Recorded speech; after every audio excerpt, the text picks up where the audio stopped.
Sir నిన్న మోడీ గారు 38 లక్షలు మరుగుదొడ్లు మేమే కట్టించాం స్వచ్ఛ భారత్ లో భాగంగా. అలాగే 7,000 కోట్లు ముద్రా రుణాలు మేమే ఇచ్చాము. ఎంత ఇచ్చాడు?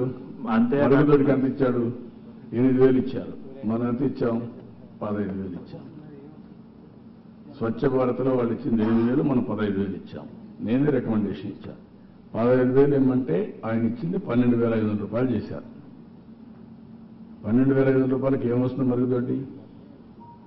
మనం దాన్ని 15,000 చేసాం కానీ మనం కట్టుకోవాలి. దాంట్లో మళ్ళీ 80-20% ఉంది. మళ్ళీ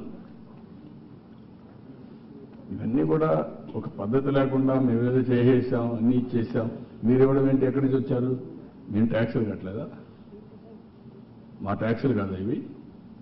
కేంద్రం ఎక్కడి నుంచి సంపాదిస్తున్న డబ్బులు? ఇక ట్యాక్సులు కడితే మీకు డబ్బులు ఎక్కడి నుంచి వస్తాయి? పన్నులు ఎక్కడి నుంచి వస్తాయి?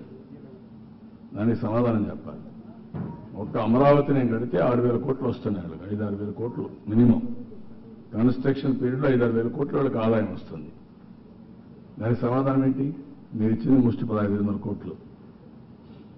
అంటే మీరు కూడా హుందాతనంగా ప్రవర్తించాలి, స్టడీ చేయాలి. ఎవరో ఇస్తే రాసివేయడం కాదు. మీకంటే నేను ముందే ముఖ్యమంత్రి అయ్యాను, నాకు తెలుసు. కేంద్రంలో కూడా సంబంధాలు ఉన్నాయి.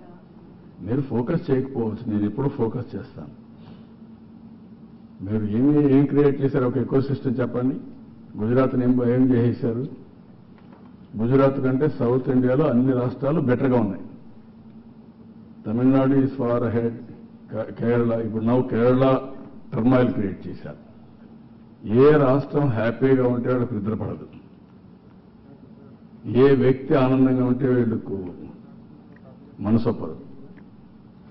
ముస్లింస్ని ఇబ్బందులు పెట్టాలి, వాళ్ళని జైల్లో పెట్టాలి, వాడికి నిద్ర రాకూడదు, వాళ్ళ పెడుతున్నాడు. పాలిటీషియన్స్ అందరినీ భయభ్రాంతం చేశాడు, మీడియా వాళ్ళందరూ ఉడికిస్తున్నాడు.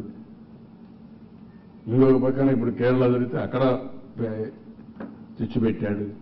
ఎవ్రీవేర్ ఒక పద్ధతి లేని రాజకీయాలు చేస్తున్నారు. వీళ్ళకి దేశ భవిష్యత్తు కంటే, దేశం యొక్క ఇంటిగ్రిటీ కంటే వీళ్ళ own personal benefit priority. That is where is behaving like this. ఇలా చేస్తాడు. మనం అందుకని నేను కూడా గట్టిగానే చెప్తాను ప్రజలకి. ఇంకా ఎన్ని విన్యాసాలు వేస్తారో అన్ని విన్యాసాలు చేస్తారు.